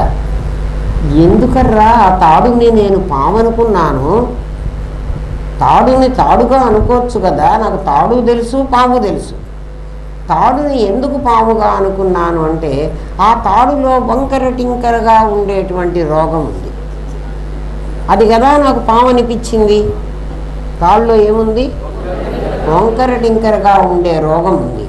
ఇప్పుడు నీ నాదిని నేనని ఎందుకు అంటున్నానరా అంటే ఈ నాదిలో నేనుకున్నటువంటి శక్తి నఖసిక పర్యంతం ఉంది. తాడులో ఎట్లా వంకర రోగం ఉందో నేననేటువంటి ఆ బ్యాక్గ్రౌండ్కు వెళ్ళిన నేను ఈ నాదిలో నఖసిక పర్యంతం ఉంది. ఇక్కడ మీరు బాగా తెలుసుకోవాల్సిన విషయం ఏంటంటే నాది నేను ఇప్పటి వరకు నాదిని వెనక్కి పంపించి నేను ముందుకొచ్చి ఫోర్ ఫ్రంట్కి వచ్చి నాది ఆడుతోంది నేను వెనక్కి పంపించింది అన్నాం కదా. వెనక్కి ముందుకు పంపలే, నాదే నేనైంది. ఇప్పుడు అదెట్లయిందండి? జాగ్రత్తగా వినండి. తాడే పాములాగా కనిపించింది. ఎందుకు కనిపించావే తాడు అని అడగండి. తాడులో వంకర టింకరగా ఉండే పాము లక్షణాలు ఉన్నాయి. ఇది జడము కదా. ఈ సత్తులో జ్ఞానం అనేటువంటి శక్తి ఉంది. ఎక్కడుంది? చేతిలో ఉంది, తలకాయలో ఉంది, నఖసిక పర్యంతం ఉంది. ఉండబట్టి దీన్ని నేను అదే అనుకున్నా. లేకపోతే ఆ గోడను చూసి నేను పామంటానా? తాడుని చూసే పామంటాను. దీంట్లో ఏముందరా? జ్ఞానం ఉంది. ఆ జ్ఞానం ఎక్కడుంది అంటే నా నఖసిక పర్యంతం ఉంది. అది మొత్తం ఈ పార్ట్లో లేదు, ఈ పార్ట్లో ఉంది అని చెప్పండి. జ్ఞానం ఎక్కడుంది? జ్ఞానం ఇదంతా ఉండబట్టి దీన్ని నేను అది అంటున్నా. అది జ్ఞానమే కదా. దీంట్లో ఏ జ్ఞానం ఉంది? తాడు ఆభాస జ్ఞానం, విశేష జ్ఞానం. దీంట్లో విశేష జ్ఞానం ఉంది. ఎందుకంటే ఇది భాతి. ఇది ఒరిజినల్ జ్ఞానం అయినట్లయితే మీకు కనిపించకూడదు. మీకు అందరికీ కనిపిస్తున్నా కదా. కనిపిస్తే ఏమవ్వాలి? అది భాతి కావాలి. అది ఉండాలి, కనిపించాలి. కాబట్టి అస్థి భాతి. అస్థి భాతి ఎవరు? బంగారము గాజు లాంటిది కదా. అందులో అస్థి ఎవరు, భాతి ఎవరు? అస్థి బంగారం, భాతి గాజు. అంతేనా? అస్థి బంగారం, భాతి గాజు. ఇందులో అస్థి నా శరీరం, భాతి నా నామరూపాలు కదా. నన్ను చూడంగానే మీరు ఏమంటారు? మా పిల్లలు ఏమంటారు? భామతి మేడం వచ్చేసారంటారు కదా. ఉట్టిగా మేడం వచ్చారు అనొచ్చు కదా. అనరు. వాళ్ళు ఏమంటారు అంటే భాతి అదే కనిపిస్తోంది. ఉట్టిగా మేడం వచ్చారు అంటే ఏ మేడం అయినా రావచ్చు కదా. క్లాస్లోకి రాగానే పిల్లలు ఏమంటారు? వెంటనే మీరు కూడా అదే అంటారు కదా. మా పిల్లల్ని ఎందుకు అనుకుంటున్నా అంటే మీరైతే అమ్మ వచ్చింది అంటారు. అమ్మ వేసింది కాదు అది కదా. నామరూపాలు వేసినవి. అవి వేసినవి పోతాయి. ఎప్పుడు పోతాయి? నేను చచ్చిపోయినట్లయితే ఏమంటారు అంటే భానుమతి గారు చచ్చిపోయారు అంటారు, కానీ సత్తు చచ్చిపోయిందనరు. ఎవరన్నా చచ్చిపోతే అయ్యో ఆ రామయ్య చచ్చిపోయినాడటరా ఒకసారి పోయి చూసిరండి. ఎవరు చచ్చిపోతున్నారు? నామరూపాలు చచ్చిపోతున్నాయి.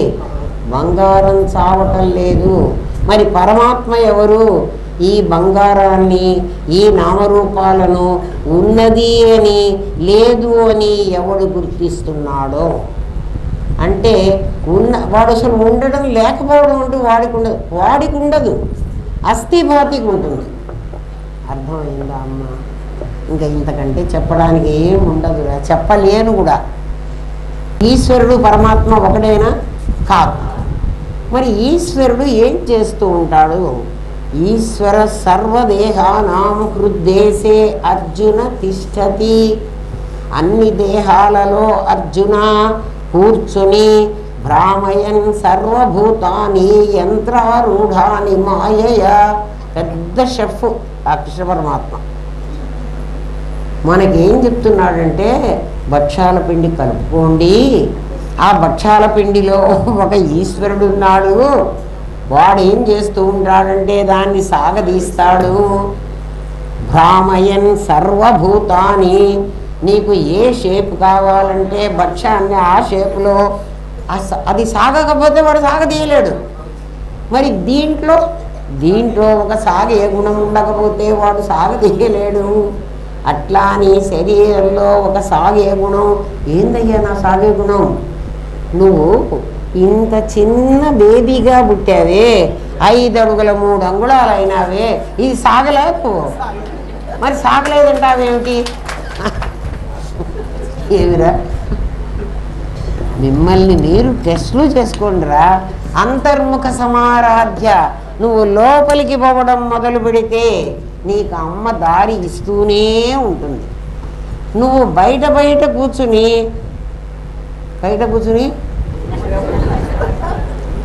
మనం అన్నీ అవే చేస్తున్నాం రా. మరి ఆమె ఎందుకు దారి సవరే? ఇటువైపు రాని వాడికి నాకెందుకు రావాడు సావని అట్లాగే కదా. ఆలోచించండి. మరి ఈ ప్రళయం అంతా జరిగినప్పుడు అంటే ఈశ్వరుడు జీవేశ్వరులు ఇద్దరు కలిసి నాటకం ఆడుతున్నారు. ఏ నాటకం ఆడుతున్నారు? ప్రపంచం అనే నాటకం ఆడుతున్నారు. వాడేమో ఆ వస్తువులో చేరి దాన్ని ఎట్లా మలిస్తే వీడు మనిషిగా తయారవుతాడో వాడు చేస్తాడు. అంటే దాంట్లో మలిచే గుణం వాడిది కదా. దాన్ని నామరూపాలు అనేటువంటివి వేసుకుని అవి అనుభవిస్తున్నవాడు వీడు. నేను గాజులు వేసుకున్నాను అంటాను కానీ బంగారం వేసుకున్నాను అన్నాను. అనుభవానికి వస్తున్నది నామరూపాలు. అనుభవానికి వస్తాయర్రా. బంగారం అనుభవానికి రాదు. బంగారం ఎప్పుడు అనుభవానికి వస్తుందో చెప్పనా? నేను అమ్ముకుంటే. బంగారం కూడా అనుభవానికి. నాకు చాలా కష్టాలు వచ్చినాయి, నేనేం చేస్తాను? బంగారం అమ్ముకుంటాను. అది కాదు ఇక్కడ. అనుభవించడానికి ఏది అనుభవిస్తోంది? బాగా వినండి, జాగ్రత్తగా వినండి. మీకు ఇది తెలిస్తే మీకు కష్టాలు సుఖాలు అన్నీ అర్థమైపోతాయి. చూడండి, అనుభవం ఎవరికి అంటే నామరూపాలకే అనుభవం కదా. నామరూపాలు నాకు ఇక్కడ ఏమున్నాయి? నా శరీరం ఉంది. శరీరం కదా అనుభవిస్తోంది. శరీరమే చేస్తున్నది. కర్మ చేస్తున్నది ఎవరు? శరీరమే. అనుభవించవలసింది ఎవరు? శరీరమే. ఇప్పుడు దీనికి కర్మ చూడండి. దీనికి హోల్స్ పెట్టాలి ముందు, అన్ని బొక్కలు పెట్టాలి కదా. ఆ బొక్కలో వాడు రాయిని తీసుకొచ్చి కరెక్ట్గా కూర్చోబెట్టి ఆ రాయి అతుక్కుండేటట్టుగా వాడు బంగారాన్ని పైకి తీసుకొచ్చి, ఇది కూడా మన భక్ష్యం పూర్ణం ఎట్లా అయితే మనం పెద్ద షెఫ్ చెప్పాడు. ఎవరురా? అది భ్రామయన్ సర్వభూతాని. దాన్ని ఎట్లా మెల్లమెల్లగా మూసేస్తామో దీన్ని ముయ్యడు. దాన్ని అంతవరకు రాయి మాత్రం కనిపించేటట్టుగా బంగారాన్ని దీని మీదికి నెడతాడు. వాడు ఎంత జాగ్రత్తగా చేస్తాడో చూడండి. మీరు బాగా వెళ్ళి చూడండి. నేను ఇది మన కృష్ణాచారి అని ఆచారి ఉండేవాడు. ఆచారి బంగారం చేస్తున్నప్పుడు ప్రత్యేకంగా వెళ్ళి కూర్చొని చూసి వచ్చాను. కొంతమంది ఏమో రాయికి ఇట్లా పెడతారు, పళ్ళులాగా పెట్టి అందులో రాయిని కూర్చోబెట్టి వీటిని పైకి నొక్కుతారు. ఇవి విరిగిపోయినాయంటే అది పోతుంది. అది పర్ఫెక్ట్గా చేసిన వాడు కాదు. పర్ఫెక్ట్గా చేసేవాడు ఎట్లా పెడతాడంటే రాయిని లోపల పెట్టి ఈ బంగారంలో అప్పటికే అది గట్టిపడే ఉంటుంది. దాన్ని మెల్లగా దాని మీదకి తీసుకొస్తాడు పైకి. ఈ సుత్తి దెబ్బలో ఏదో కొడతాడు కదా వాడు, ఏం కొట్టకుండా ఇది తయారు కాదు. ఇనపది పెట్టే కొడతాడు. మనం అయితే అమ్మో ఇనుము తగిలితే బంగారం అరిగిపోతుంది, ఏం అరిగిపోతుంది. వాడు బాగా అరగొట్టుకోకుండా బాగానే చేస్తాడు. అనుభవం కూడా దీనికే. ఇది చేతికి వేసుకుంటే నేను కాబట్టి గాజు వేసుకున్నా కదా, ఇది ఇక్కడ కూర్చొని మెరుస్తూ ఉంటుంది. ఇది అనుభవం. కర్తృత్వం దీనికే, భోక్తృత్వం దీనికే. ఇక్కడది ఎవరికో పెట్టండి. మీ శరీరం కర్మ చేస్తున్నది, కర్మానుభవం కూడా దీనికే ఉండాలి, లోపల ఉన్న నాకు కాదు. మరి కర్మ ఎవరు చేస్తున్నారు, ఎవరు అనుభవిస్తున్నారు అంటే, కర్మ ఎవరు చేస్తున్నారు? శరీరంతో నా శక్తే చేయిస్తోంది. ఇది ఉపాధి, ఈ శరీరం ఉపాధి. మరి దీంతో చేయిస్తున్నవాడెవడు? కరెంటుకు వాళ్ళ ఫ్యాన్ తిరుగుతోంది అంటే కదా, ఉపాధి ఫ్యాన్. కరెంటు శక్తి ఇస్తుంది, తిరగడానికి కావలసిన శక్తి దాంది, తిరగడం అనేది దీంది, గాలి ఇవ్వడం అనేది దీంది, అనుభవం ఎవరిది? దీంది, ఫ్యాన్ది కదా. కాబట్టి కర్మ అనుభవించవలసింది ఇది. చెడిపోతే ఫ్యాన్ చెడిపోవాలి కానీ కరెంట్ చెడిపోదు. చెడిపోతే ఎవరు చెడిపోవాలి? ఫ్యాన్ చెడిపోవాలి. బల్బు లైట్ వెలగకుండా బల్బు చెడిపోవాలి, కరెంటు చెడిపోదు. ఇప్పుడు నా శరీరంలో నా కరెంట్ ఏది, నా నా ఫ్యాన్ ఏది? ఇప్పుడు మాట్లాడుతున్నది, ఈ పనులన్నీ చేస్తున్నది నా నాది ఫ్యాన్. నా నాది లోపల చేరిన కరెంట్ ఏదైతే ఉందో అది చెడిపోలే. అది ఎవరు అంటే అది నేను కదా. మరి నేను వేరే నాది వేరే చెప్తున్నారు. నేను నాది వేరే చెప్పలేదు. కరెంటు వేరుగా కూడా ఉంది, దీనిలో కూడా ఉంది. దీనిలో ఉన్న కరెంటును మాత్రమే జీవుడను, దీనిలో ఉన్న కరెంటును మాత్రమే జీవుడను. దీన్ని జీవుడు అనడానికి నీకు అధికారం లేదు. ఎందుకని? దీనికి కర్తృత్వం లేదు. ఇది భోక్త కూడా కాదు. కర్త భోక్త ఇది కావాలి, ఇది కావాలి. ఇది అంటే 3 శరీరాలు. ఒక ప్రశ్న అడిగాడు, ఒకడు ప్రశ్న అడుగుతాడు. ఏమనంటే, జాగ్రత్తగా వినండి అమ్మా, ప్రళయం వస్తే ఇవన్నీ ఈ ప్రపంచమంతా పరమాత్మలో లయమైపోతుంది కదండి. అవును నాయన, అయిపోతుంది. అప్పుడు ఈ జీవులందరూ కూడా, జీవులు లేడన్నారుగా మీరు, వీళ్ళందరూ కూడా పరమాత్మలో లయమైపోతారు కదా. మళ్ళీ తిరిగి రావాలంటే, మళ్ళీ తిరిగి ఎప్పుడో మళ్ళీ పునః సృష్టి ఆరంభం అవుతుంది కదా. మళ్ళీ వాళ్ళకి పాపం పుణ్యం అవన్నీ లెక్క ప్రకారం ఎవడు వాడు మళ్ళీ జన్మలకి రావాలి కదా. ఎవడొస్తాడండి అని అడిగాడు. అర్థమైందా? ఎవడొస్తాడంటే చూడండి, జీవుళ్ళు అనేవాళ్ళు లేరు, వాసనలు అయితే ఉన్నాయి. ఆ వాసనలు ఎక్కడున్నాయి? ముక్తుడికి కాదు. ముక్తుడైన వాడికి అసలు మొత్తం పోయినాయి. వీడికి 3 శరీరాలు ఉన్నాయి కదా. 3 శరీరాలు ఉన్నాయి. ఏమేమిటి? స్థూలం ఉంది, సూక్ష్మం ఉంది, కారణం ఉంది. మనం చచ్చిపోతే స్థూలం మాత్రమే పోతున్నది. సూక్ష్మమైన శరీరం ఇంకోటి ఉంది, అది కాక కారణ శరీరం ఇంకోటి ఉంది. అవన్నీ తైజసాత్మిక. విశ్వడు తైజసుడు, ప్రాజ్ఞుడు. విశ్వడు తైజసుడు, స్వపంతి తైజసాత్మిక, సుప్త ప్రాణాత్మిక, విశ్వ తైజస ప్రాజ్ఞ అనే 3 రూపాలతో నీకు 3 శరీరాలు ఉన్నాయి.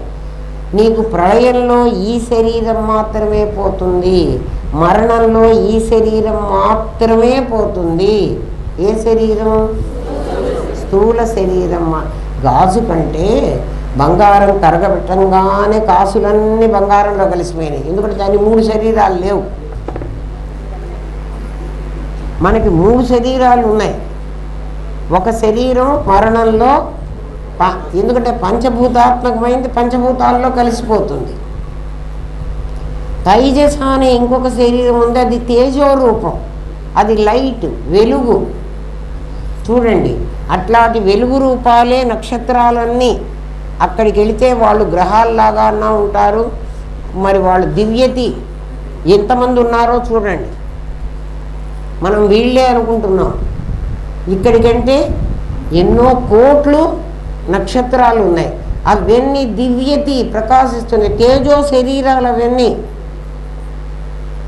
కదా. వాటి పేరు తేజో శరీరాలు, తైజసాత్మికలు. ప్రాజ్ఞ ఇంకా జ్ఞానం కలిగినటువంటి శరీరాలు ఇంకా ఉన్నాయి. వాళ్ళే సప్తర్షి మండలం ఉంది అని చెప్తూ ఉంటారు. చూడండి మన వాళ్ళు ఆకాశంలో నక్షత్రాల్లోనే ఎవరెవరో వీడు అరుంధతిని మనమే చూస్తాం కదా కదా. వాళ్ళందరూ ఆ రూపాలు పొంది అక్కడ ఉన్నారు. మన శరీరాలు మాత్రమే పోతున్నాయి ప్రళయం వచ్చినప్పుడు. మరి ఎవరు ఉంటున్నారు?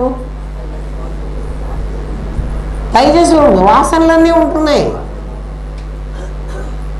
వాడు ఏమడుగుతాడంటే, ఒక బ్యాంకులో మనకి అకౌంట్ ఉందర్రా, మనందరికీ అకౌంట్స్ ఉంటాయి కదా. నాలాంటి వాడికి కొంచెం అప్పు కూడా ఉందనుకుందాం. బ్యాంకులో అప్పు తీసుకున్నాం అనుకుందాం. అప్పు తీసుకుని నేను ఇల్లు కొనుక్కున్నా. అట్లా అప్పులు కూడా ఉన్నాయి. అవన్నీ వాడి లెక్కలు ఉంటాయి. ఎవరి దగ్గర? బ్యాంకు వాడి దగ్గర లెక్కలు ఉంటాయి. బ్యాంక్ అంతా కాలిపోయిందిరా. ఒకసారి బ్యాంకు కాలిపోయింది. కాలిపోతే ఏమవుతుంది? నా అకౌంట్ పోతుంది, అప్పు లెక్కలని కాలిపోతాయి కదా. ఇప్పుడు బ్యాంకు వాడిని ఎవరన్నా పిలిచి, నాయన వీడెంత అప్పు ఉన్నాడు, వీడెంత బాకీ ఉన్నాడు అంటే అప్పున్నవాడికి భలే సంతోషం. బ్యాంకు అట్లా కాదు. ఇక్కడ ఒక శరీరమే కాలిపోతున్నది. నీ అకౌంట్స్ అన్నీ అక్కడున్నాయి. ఎక్కడుంటాయండి? మీరు అబద్ధాలు చెబుతున్నారు, మేము నమ్ముతాను నాయన. మన దగ్గరే వాడు సీసీ కెమెరాలు పెట్టాడు. మన దగ్గర ఏం పెట్టాడు? సీసీ కెమెరాలు. మీరు ఇండ్లల్లో పెట్టుకోవడం కాదు, నేను ఒక్కొక్కటి దగ్గర ఒక్కొక్క సీసీ కెమెరా పెట్టా. ఆ సీసీ కెమెరాల్లో ఏం జరుగుతుందంటే, నువ్వు పుట్టినప్పటి నుంచి నువ్వు చచ్చేదాకా నీ ఆలోచనలు కూడా రికార్డ్ చేస్తుంది అది. సీసీ కెమెరా నువ్వు పుట్టినప్పటి నుంచి నువ్వు చచ్చేదాకా నువ్వేమేమి చూసావో వాటినన్నిటినీ రికార్డ్ చేస్తుంది. అది రికార్డ్ చేస్తుంది. ఫిలిం నీ దగ్గర ఉంది, చూడండి ఒక్కసారి. దాని పేరే చిత్రగుప్తుడు. చిత్రాలు తీస్తాడు, గుప్తంగా ఉన్నాడు నీ దగ్గర. గుప్తంగా అంటే రహస్యంగా పెట్టాం. సీసీ కెమెరాలన్నీ మన లోపల రహస్యంగా పెట్టాం. చూడండి, ఎవరి దగ్గరైనా ఉందా లేదా అంటే, మీ బాల్యం నుంచి ఈ రోజు వరకు జరిగిన సంఘటనలన్నీ ఒక్కసారి గుర్తు చేసుకోండి. మీ సీసీ కెమెరా ఓపెన్ చేయండి. కనపడిందా లేదా? అది ఈ శరీరమా? ఆ కెమెరా ఎక్కడుంది? దానికి ఆకారం ఉందా? దానికి ఆకారం లేదు, నీకు ఆకారాలు చూపెడుతోంది. జాగ్రత్తగా వినండి. మీ లోపలికే వస్తున్న స్వానుభవం కావాలి. ప్రతి చోట అది ఏంటో తెలిస్తే చాలదు. ఆ స్వానుభవం ఎందుకు కావాలంటే, ఒక డాక్టర్ గారు ఉన్నారు. డాక్టర్ గారు రోగాన్ని గురించి బాగా తెలుసుకున్నారు. ఏ రోగమైనా డాక్టర్కి ఆ రోగం గురించి తెలుసు, ఆ రోగ లక్షణాలు తెలుసు, ఆ రోగ నివారణ కూడా తెలుసు డాక్టర్. ఎందుకంటే చదువుకున్నాడు ఆయన. అంటే రోగాన్ని గురించి క్షుణ్ణంగా ఆయనకి తెలుసు కదా. కానీ రోగికి ఇంకొకటి ఎక్కువ తెలుసు. ఏమిటంటే, ఆ రోగ అనుభవం రోగికి ఉంది, డాక్టర్కి అనుభవం లేదు. ఏమ్మా, ఒక టైఫాయిడ్ వచ్చిందనుకో, చూడంగానే ఇది టైఫాయిడ్కి ఇది మందు, దాని లక్షణాలు ఇవి అని ఆయన, మీ అబ్బాయికి టైఫాయిడ్ వచ్చింది అని డాక్టర్ చెప్తాడు. ఎందుకని? వాడు చదువుకున్నాడు. టైఫాయిడ్ వచ్చిన రోగికో, క్యాన్సర్ వచ్చిన రోగికో ఏం బాధ ఉందో డాక్టర్కి తెలియదు. బాధ ఎవడికి తెలుసు? డాక్టర్కే గనక ఆ రోగం వస్తే వాడికి రోగ లక్షణాలు తెలుసు, అనుభవము తెలుసు. పాఠం విని, పాఠం అంతా వింటారు కదా, శ్రవణం మననం అనే 2 స్టేజీల్లో మనందరికీ తెలిసేది డాక్టర్ అనుభవం. దాన్ని ఏమంటారంటే పరోక్ష జ్ఞానము అంటారు. కానీ అది నీకు డాక్టర్కి రోగం వచ్చి ఆ అనుభవం కూడా కలిసిందనుకో, దాన్ని అపరోక్ష అనుభూతి అంటారు. అపరోక్ష అనుభూతి నిధిధ్యాసలో కావాలి. నాకు ఎందుకండి రాలేదు అంటే నీకు రాదు. ఎందుకు రాదు అంటే నీకు థియరీ తెలుసు, ప్రాక్టికల్ తెలియదు. ఇప్పుడు ఏమైంది, బ్యాంకు కాలిపోతే మన లెక్కలన్నీ పోయినాయి కదా, మనం ఇంకా డబ్బు కట్టక్కర్లేదు అని సంతోషపడ్డానికి వీల్లేదు. నా పాపపుణ్యాల చిట్టా అంతా కాలిపోయింది కదా, ప్రళయంలో అన్నా పోతుంది కదా అంటే మళ్ళీ జన్మలకు వచ్చి బహునాం జన్మనాం అంతే అన్నాడు కదా ఆయన. చాలా జన్మలు ఎత్తుతావురా, అప్పుడైన తర్వాత ఎప్పుడో ప్రళయం వస్తుంది, ఆ ప్రళయంలో నీకు లేకుండా పోతుంది అని చెప్పాడు కదా పరమాత్మ గీతలో. అట్లా అయితే ఎప్పుడో ఇప్పుడు ప్రళయం అయినప్పుడు మన పాపాలన్నీ కడిగిపోతాయి కదా, ఇంకేం పర్వాలేదు అని ధైర్యంగా ఉంటావేమో. పాపపుణ్యాలు నీ దేహానికి కదా, కర్మ నీ దేహానికే, అనుభవం కూడా నీ దేహానికే. దేహంలో ఏ పార్ట్కి చెప్పండి, విజ్ఞానమయ కోశానికి. విజ్ఞానమయ కోశానికి కర్తృత్వం భోక్తృత్వం. అందుకే మీరేమంటున్నారు, ఏ పని చేసినా నేను చేశాను అంటున్నారు. నేను చేశాను, నేను అనుభవిస్తాను కదా. ఎవడు చేశాడో వాడు అనుభవించాలి. ఈ కర్మ ఫలాలన్నీ కూడా నీకు వాసనారూపంగా నీ తైజస శరీరంలో, నీ ప్రాజ్ఞ శరీరంలో దాచుకున్నావు. ఆ రెండు శరీరాల తైజసమే అసలు లైట్, దానికి స్థూలం లేదు.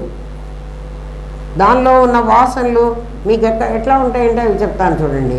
నేను అది అన్నది ఎట్లా ఉంది చెప్పండి. అది నా కాలుకి అంటుకుందా, నా చేతికి అంటుకుందా, నా తలకు అంటుకుందా, బ్రెయిన్ లోపల అంటుకుందా? లేదు. అది ఎట్లుంది, సంకల్ప రూపంలో ఉంది. మన వాసనలన్నీ చిత్రగుప్తుడు సంకల్ప రూపంలో అట్లాగే పెడతాడు. అందుకే నేను సర్వకర్మస్వరూపము సచ్చిదానందంలో ఉంటాయి. ఎలా ఉంటాయో మీకు లయన్స్ క్లబ్లో చూపించాను. నీళ్లల్లో అన్ని రకాల గింజలు వేసి వాసనారూపం అంటే మరి గింజలుగా ఉండవు అమ్మ, వాసనలు సంకల్ప రూపంగానే ఉంటాయి. అవన్నీ కూడా ఫ్రీజర్లో పెడితే ఎక్కడుంటాయి, గడ్డగడతాయి. ఆ గడ్డ లోపల అన్ని గింజలు ఉంటాయి. ఎప్పుడైతే అది మళ్ళీ ఓపెన్ అవుతాయో అంటే ఆ గడ్డంతా ఎప్పుడు కరుగుతుంది, అట్మాస్ఫియర్లో కరుగుతుంది కదా, ప్రతి గింజ దాని తాలూకు రూపాన్ని మళ్ళీ ధరించి మళ్ళీ వస్తుంది. నేను నువ్వు అడిగిన ప్రశ్న అది కదా. మళ్ళీ వాసనలు ఎట్లా వస్తాయి అంటే ఇదంతా గడ్డగట్టిపోయింది. గడ్డగట్టినంతసేపు వాసన మొలకెత్తదు. వాసన మొలకెత్తాలంటే మళ్ళీ ఏం కావాలి, అపంచీకృత పంచమహాభూతాలు కావాలి, పంచీకృతం అవ్వాలి, పాంచభౌతికం అవ్వాలి. పాలు కాచాలి, చల్లార్చాలి, తోడు పెట్టాలి, ఖాళీగా కొంతసేపు ఉంచాలి, ఆ తర్వాతనే అందులో చిలకాలి మళ్ళీ. అర్థమైందా అమ్మా? ఏమ్మా, ఇంకా ఈ పాఠం మీరు చదువుకుంటారా? ఇంకా రేపటి పాఠం చెప్పేస్తా. ఎందుకంటే ఇవన్నీ కూడా ఇదే. నువ్వు ఎట్లా గ్యాస్ అయినావు, ఎట్లా సొలిడిఫై అయినావు, నువ్వు ఎట్లా పాంచభౌతికమైన శరీరం వచ్చింది, నేను చెప్పిందే ఇక్కడ ఉంది. మరి చదివి చెప్పక్కర్లే, మీరు ఇంట్లో చదువుకుంటే మీరు ఇవాళ చెప్పింది అర్థమైంది కదా. వాడు అడిగిన ప్రశ్న ఏమిటి, ఈశ్వరుడు ఆత్మ ఒకటేనా? ఇప్పుడు ఈశ్వరుడు ఆత్మ ఒకటే అన్నారా? ఈశ్వరుడు బంగారం, జీవుడు గాజు. ఇది ఉన్నది లేదు అని గ్రహించేవాడు పరమాత్మ. వాడు ఎక్కడున్నాడు? నీ దగ్గర ఉన్నాడు. భావ అభావ తెలుసుకోవాలి వాడు కదా. ఇది ఉంది, ఇది లేదు అని. ఏది ఉంది, ఏది లేదు? ప్రపంచం ఉంది, జీవుడు ఉన్నాడు కదా. ప్రపంచం లేదు, జీవుడు లేడు అని తెలుసుకుండే జ్ఞానం నీ దగ్గర ఉండాలి. ఆ నీ దగ్గరున్న నేను, నీ నాది రెండని వేరువేరుగా లేవు. అరుణ్ గోవిలే రాముడైనాడు. రాముడిలో ప్రతి పార్టు అరుణ్ గోవిలే. అరుణ్ గోవిలు వెనకెక్కడో ఉండి రాముడు ముందుకు రాలే కదా. జాగ్రత్తగా వినండి, అరుణ్ గోవిలు వెనక పెట్టవాకండి. మొట్టమొదటి తెలియనప్పుడు వాడిని వెనక పెట్టాం, ఇప్పుడు కాదు. నీలో మాట్లాడుతున్నది, నీ నఖశిఖ పర్యంతం వ్యాపించింది వాడే. వాడే అయితే మరి ఆకారంగా ఉండకూడదు కదండి. వాడు ఆకారంగా లేడు, వాడు నిరాకారంగానే ఉన్నాడు. అవునా? మన పాపపుణ్యాలన్నీ ఎక్కడ కెమెరా ఎవడు ఫోటో తీస్తున్నాడు? చిత్రగుప్తుడు నీ లోపల ఉన్నాడు కదా, అదే నీ చిత్తం. వాడు చేసేది పెద్ద సాగరం, చిత్త సాగరం. ఎందుకని అంటే ఎన్ని ఫోటోలైనా పడతాయి దాంట్లో, ఫిలిం అయిపోదు. ఆయన అందరికి అర్థమైందా? ఇంకా డౌట్లు ఉంటే అడగండి, చెప్తాను. పాఠం అయిపోయిన తర్వాత కూడా చెబుతాను. ఎవరికైనా ఏమన్నా తెలియకపోతే, సందేహం వస్తే, అర్థం కాకపోతే, నాకు చేతనేంతో అర్థమయ్యేట్టుగానే చెప్తున్నా, కాకపోతే అడగండి. ఏమ్మా 7:39. ఓం తత్సత్. స్వస్తి ప్రజాభ్య పరిపాలయంతాం న్యాయేన మార్గేణ మహిన్మహేష. గో బ్రాహ్మణేభ్య శుభమస్తు నిత్యం. లోకా సమస్తా సుఖినో భవంతు. ఓం పూర్ణమదః పూర్ణమిదం పూర్ణాత్ పూర్ణముదచ్యతే. పూర్ణస్య పూర్ణమాదాయ పూర్ణమేవావశిష్యతే. ఓం శాంతి శాంతి శాంతి. ఓం నమో బ్రహ్మాదిభ్యో బ్రహ్మ విద్యా సాంప్రద కర్తృభ్యో వంశర్షిభ్యో గురుభ్యో నమో మహద్భ్యః.